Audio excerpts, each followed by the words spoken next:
I'm very, very privileged to be joined by Sabri Jiryis, who is really one of the most important Palestinian intellectuals and activists over many, many, many decades.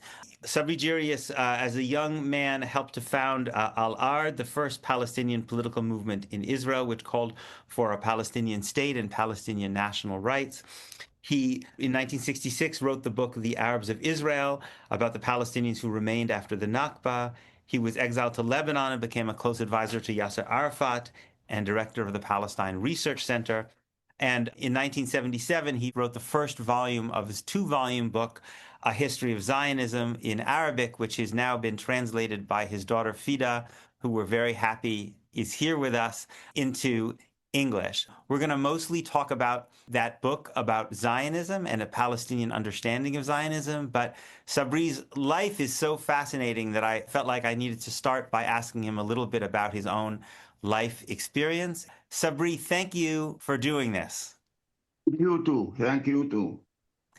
So, can you tell us a little bit about what it was like to grow up in the aftermath of the Nakba inside the newly created state of Israel as a Palestinian? I was 10 years old when Israel was established. A student in the 5th grade elementary school.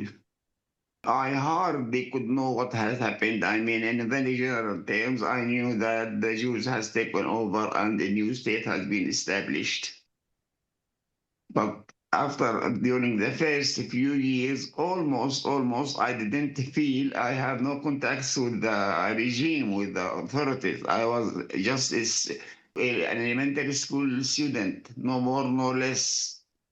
I started to know that more and more after I finished the elementary school and went to study in Nazareth in the high school. There I started meeting the Israelis one after the other in all spheres of life. And later I could see the restrictions they were placing on the Palestinians, travel restrictions, work restrictions, all kinds of things. Slowly, I just got the impression that we are a second-class citizen, no more and no less, and you are not wanted there in this state.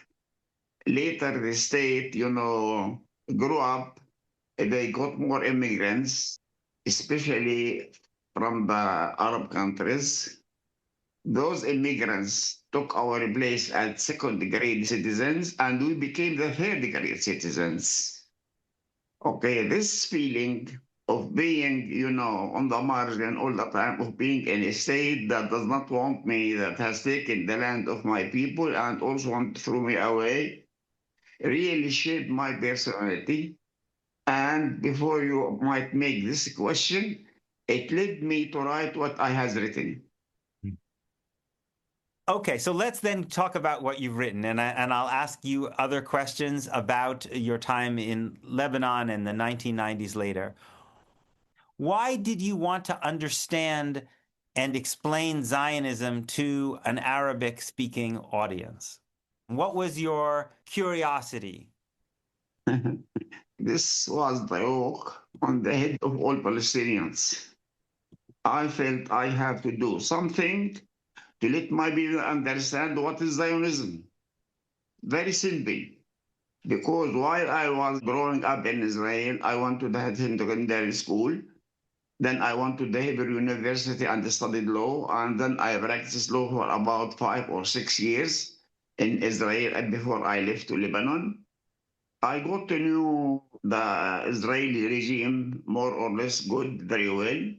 And I knew the Arab world also very well. And I was stunned by that big measure of ignorance among the Arabs and the Palestinians in general about Israel and Zionism. They just mind. They knew nothing. I used to say, a joke about them that they think that Beit Tikva, as you know, which is an Israeli city in the middle of Israel, is the name of a meal, is the name of a food. they couldn't differentiate. So that's why I wrote it in Arabic. And I spent a big time, I made many efforts to collect the material and write it so that my fellow Palestinians and the other Arabs in general would know what is Zionism really. And that's all. I did the same with the Arabs in Israel because they were persecuting us, doing all bad things to us, and everything was almost secret. The Jewish population didn't know about that. So that's why I wrote the Arabs in Israel and in Hebrew, so that the Jews could read it in Hebrew without any difficulties. That's all. So, what were the most important things that you felt that Palestinians and other Arabs should know about Zionism? What is the argument about Zionism you were making? Look, let me just start or say something little bit of general history. Zionism emerged and crystallized more or less during the second half of the 19th century, from 1862 to 1900. 1862, when the two books of Herzl and Rabbi were published. In that period, it was the peak of Western colonialism. By 1900, all of Asia and Africa, all of it, one way or another, were subject to European rule, either as colonies or as protectorates or are, invaded countries, whatever. All of them, all of Asia, all of Africa. So the Zionist movement, when it emerged there, couldn't be different from them. In that period, nobody talked about self-determination or independence or the rights of people of another nation, etc., etc. Everybody was talking in Europe about colonies. And the Zionist movement took the same thing, just the same thing, each of them. Their theory is very simple and very dangerous. They were roving around in Europe, contacting the rulers of Europe, asking them to help them to have a state in Palestine in exchange for being their, let us say, forward forces to fight against the savage Arabs and Muslims. No more, no less. Everybody writes it in his book or in his memoirs this way, all of them without any exception. To my sorrow, up to now, they are still following the same policy. So why following them? I thought that these people are not only dangerous to the Arab world and to the Palestinians, but they are also dangerous to themselves. They are going around after the same path that the Crusades 900 years ago had adopted here in this country, and then they were thrown away. So I thought I should contribute whatever I can to let both sides understand, the policies, the dangers, the future, whatever, etc., etc. And that's why I wrote what I wrote. I'm curious of the different Zionist thinkers, because there were many different Zionist writers and thinkers, different Zionist movements.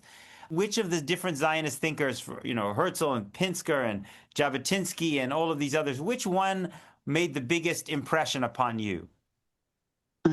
None of them, all of them. You don't know who of them is worse than the other and who is more dangerous than the other. Okay? Their main assumption is that this country, Palestine, is theirs. It belongs to them. And we are just foreigners. In the best case, we can be second-class citizens. In the worst case, we have to be thrown away.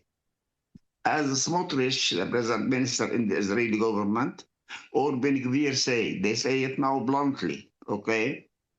So nobody of them, all of the time, even up to now, they deal with all foreign states. They want support, they want sympathy, they want them, but they don't go deeply, really, and go in negotiations with the Arabs and the Palestinians.